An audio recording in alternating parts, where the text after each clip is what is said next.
வாழ்க வையகம், வாழ்க வையகம், வாழ்க வளமுடன். குரு வாழ்க, குருவே துணை. நிறைவாக அமைதியோடு வெற்றி கண்டு வாழ நிலவுலகில் மக்களிடம் அன்பு காட்ட வேண்டும்.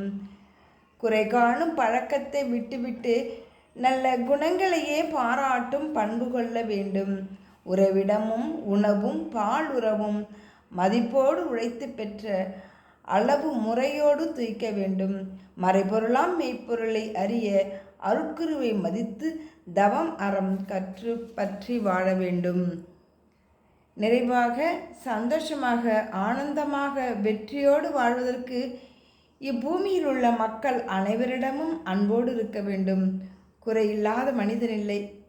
அதனால் குறை காண்பதை அப்பழக்கத்தை விட்டுவிட்டு நல்ல குணங்களை கண்டறிந்து பாராட்டும் பண்பும் வேண்டும். உறவிடம், அதாவது இருக்க இருப்பிடம், உண்ண உணவு, ஒத்ததொரு வாழ்க்கை துணை, இவற்றை மதிப்புடன் நாம் உழைத்து பெற்றதை அளவோடும் முறையோடும் அனுபவிக்க வேண்டும். மறைபொருளாக உள்ள இறைநிலையை மெய்ப்பொருளை அறிய அருட்குருவை மதித்து தவமும் அறமும் கற்று பயிற்சி செய்து அதனை தொடர்ந்து செய்ய வேண்டும். நன்றி. வாழ்க வளமுடன். அருள் தந்தை வேதாத்ரி மகரிஷி அவர்கள்.